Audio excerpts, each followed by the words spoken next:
You're listening to Big World Network.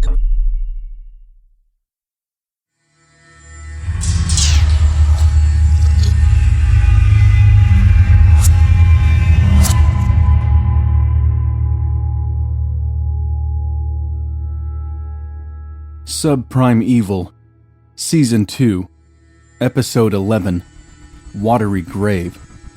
Written by Robert S. C. Cutler. Read by Ryan Jones. Warning: although there is no material subject matter within that couldn't be found in any general bookstore with no age constraint, this series is rated 18 and contains adult situations and content. Freakshow sat in the boat, manning the spotlight, while Agent Davis set plastic explosives along the earthen walls and ceiling above the underground river. Over 100 segments of C4 had already been placed, each inserted with a wireless detonator. Agents Venice and Stewart were a good 100 feet ahead, tag-teaming like it was a competition. "Never mind those guys, Shore. You just keep that spotlight on me so I don't end up in that nasty river," Davis said. "I thought we were only supposed to use our first names," asked Freakshow. "Man, you're just a bundle of nerves," Davis laughed. "Do you see anyone around? 'Cause I don't. The main excavation site is over a mile away and on the other side of a bunch of rocks and dirt, so just cool your jets." Voices and the sound of an outboard motor starting up just downriver startled Agent Stewart enough for him to kill the spotlight, causing Venice to become disoriented in the dark and almost slip into the water. Freakshow told Davis to stay where he was, and then killed their spotlight as well. "Hey Davis, am I cooling my jets enough for your satisfaction now?" asked Freakshow. "Call me Gary. I'm the geologist, and you're the engineer." "Oh, now you're following the script?" Freakshow laughed. "Don't be such a bundle of nerves." "Quit the bullshit. What's your name again?" "Agent Shore." Davis's round, pale, and freckled face turned bright red from anger. "No, your first name!" Freakshow was about to give in and tell Davis his first name when the bright flash of a gun's muzzle lit up the dark, followed a split second later by the sharp crack of a gunshot. After a second shot, something big fell into the river.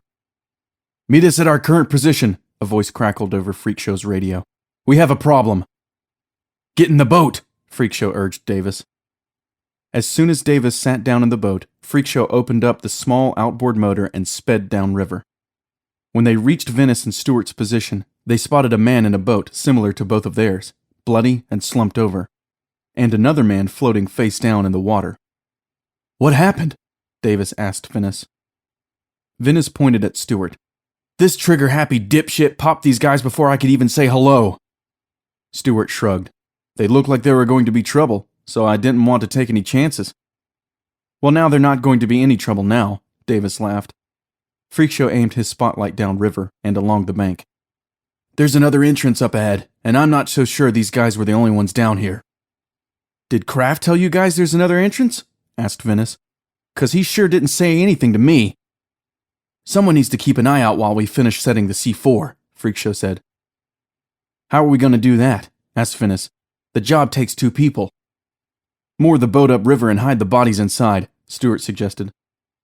"That could be your job, Stewart, since you're the one that shot the poor bastards," Venice said. "We all have to help," said Davis. "The sooner we take care of this problem, the sooner we can finish our business and get the hell out of here." Over 3 hours later, a 2-mile stretch of the underground river was primed with C4 and detonators.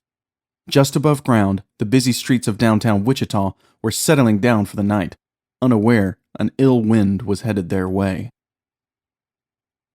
Motoring back upriver, all 4 men reclined in the boats, physically and mentally exhausted.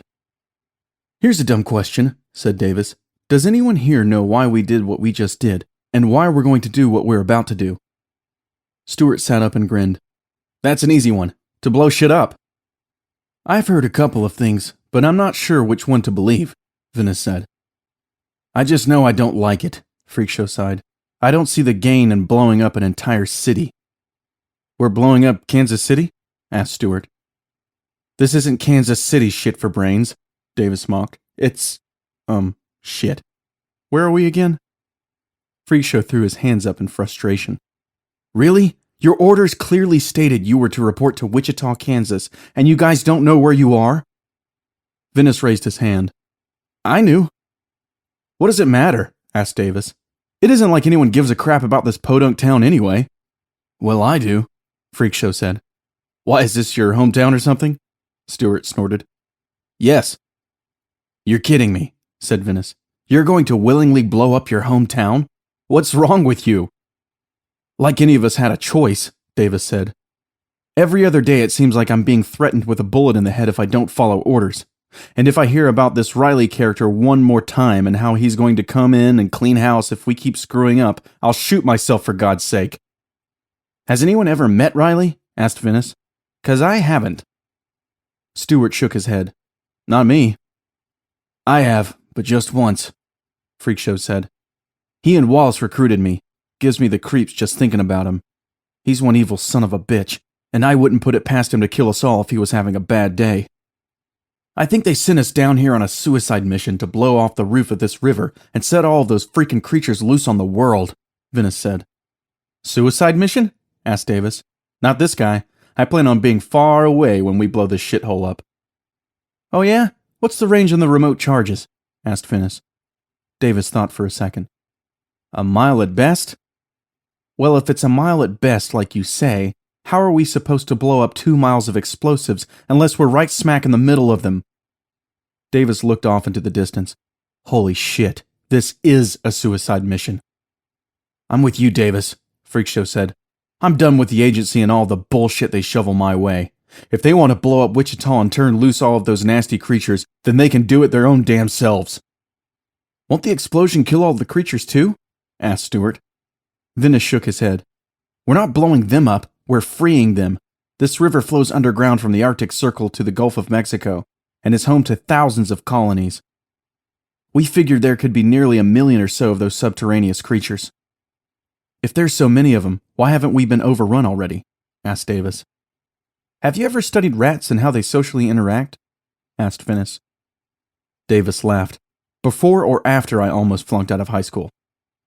If you put a bunch of rats in a square box, partitioned and divided into several small rooms with only 2 exits at the opposite corners of the box, the rats in the center and corner rooms with no exit will stay put, as long as they have ample supply of food and water. The rats figured they have a good thing going, so why leave? Davis interrupted. Or the more likely answer is that they don't know any better, Venice continued. They have no real knowledge of the outside world except for an occasional passerby. The rats that live in the rooms with the exits will roam around the perimeter of the box and through the center rooms stealing the other rats' food, even though they have a food supply of their own. They have learned they have limitless boundaries and in most cases are healthier, breed more often, and grow larger than the rats in the inner box. Now you're sounding like me, Freakshow said. So those things are just giant rats? Asked Stewart. No, but some of their behavior is similar to the rats in the experiment. Once we blow this thing, they'll have no other choice but to follow one another up to the surface. All of the walls will be gone, and they will be free to roam wherever they please. That's why we only found random pockets of infestation, Freakshow said. The other colonies were there all along, but they didn't know they could move beyond the boundaries that they set for themselves. Just like people, Venice said. Is it just me, or are you feeling pretty stupid too? Davis asked Stewart. Yeah, I'm feeling a dull numbness between my ears right now, Stewart agreed. I knew brainy kids like you two in high school. I took great joy in beating them up every chance I got. Up ahead along the shoreline, 2 flashlights were being moved across the surface of the water. A woman called out 2 names, and then a man did the same. Freakshow told Venice and Davis to shut off the outboard motors for both boats, and then shushed Stewart, drawing a look of fire from the hot-headed man. They're looking for somebody, Stewart said. Yeah, the 2 guys you shot, Davis said. Everybody stay still and quiet, Freakshow said. I see their boat, the woman announced. The bright beam of her flashlight was joined by the man's, illuminating the dead men's craft well enough for Freakshow, Venice, Davis, and Stewart to notice the bodies were missing. Where did the stiffs go? Davis whispered. I've got a bad feeling about this, Freakshow said. See if they fell into the water, the woman instructed the man. Stewart aimed his M4 at the man's head. If he shines that light our way, he's going down. Make sure they're the only ones down here before you start shooting. We're kind of sitting ducks out here. And would be easy pickings for anyone who's a decent enough shot, Venus said. As the man swung the beam of his flashlight toward the 4 agents, a chorus of chirps and cooing erupted all around them. Out of nowhere, a series of wakes rocked the agents' 2 small boats up and down and back and forth in the river. Like a swarm of torpedoes, several creatures swam past and beneath them, heading in the direction of the man and woman searching for their friends along the river's edge. "Keep our boat steady," Stewart said. "I'm gonna plug the guy." "Save your bullets. Something else is about to do it for you," Freakshow said. "So much for those high-pitched frequency emitters." Before Stewart could pull the trigger, one of the creatures leapt out of the river and latched onto the man's head and torso as the woman stood by screaming. Seconds later, she was attacked by no less than a half-dozen of the creatures, her body ripped and torn into several pieces. "New target, Stewart! Shoot the creatures!" Freakshow yelled. "And let's get out of here!" As Freakshow and Davis sped away in their boat, Stewart opened fire, killing all of the creatures that had swarmed the man and the woman. His gun jammed just as more of the creatures were making a beeline for him and Venus. "Time to go, Venus!" Stewart yelled. Panicked by what was swimming their way, Venus opened the throttle of their outboard motor too fast, causing the nose of the boat to pitch up and dump him and Stewart into the river. As they struggled to crawl back into the boat, Venus screamed out in pain when his right leg was ripped away at the knee with a loud snap. The sight of his fellow agent being mortally attacked sent a rush of adrenaline through Stewart's body and the fear of God through his mind. He scrambled to safety just as Venus' head was ripped clean from his body, his hands still gripping the side of the boat. Seeing that Stewart and Venus were in trouble, Freakshow yelled at Davis to turn their boat around and head back.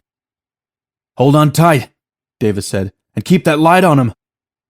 On the other boat, Stewart searched furiously for Venus's M4. When he found it beneath the empty duffel bags that were used to hold the explosives and charges, he cursed the falling agent for not having any of the clips loaded. With nothing to fight off the ravenous horde, he buried himself amongst the bags and prayed they wouldn't find him. As Davis brought their boat alongside Stewart's, Freakshow picked off the creatures in the river one by one until they all had seemingly swam away. "I think I got 'em all," Freakshow announced. "Any sign of Stewart?" "Just a smear of blood along the side of the boat. I think they're both goners." Hearing Freakshow and Davis's voice, Stewart popped out from under the duffel bags. "Holy shit, are they gone?" "Whoa!" Freakshow jumped. "I almost shot you, dude!" "Where's Venus?" asked Davis. "Those bastards ate him," Stewart said.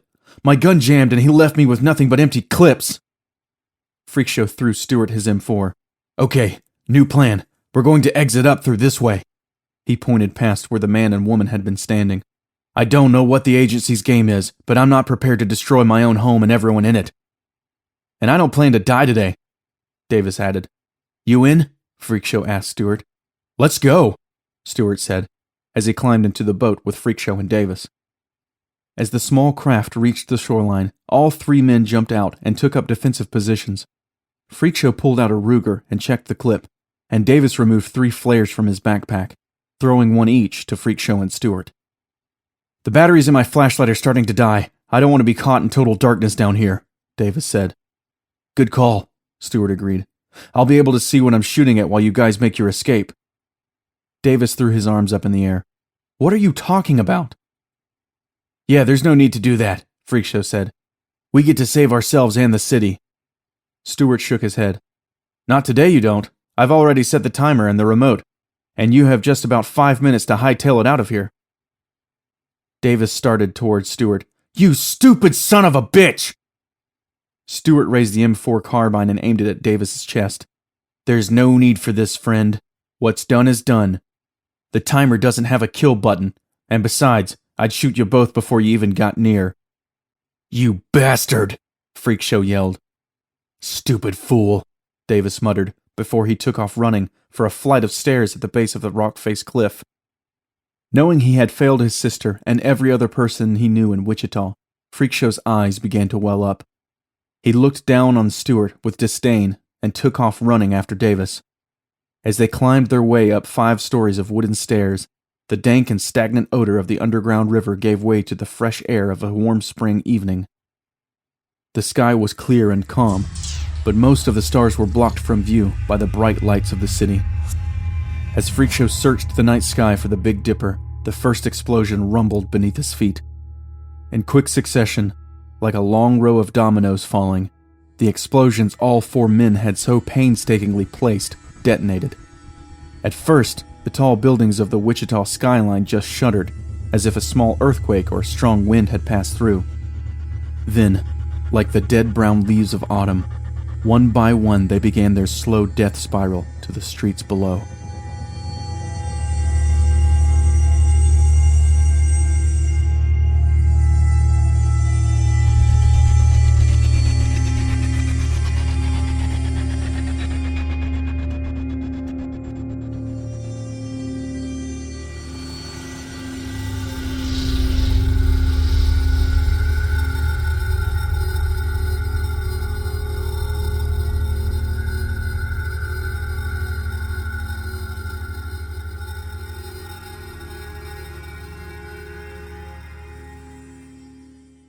Music by Kevin MacLeod.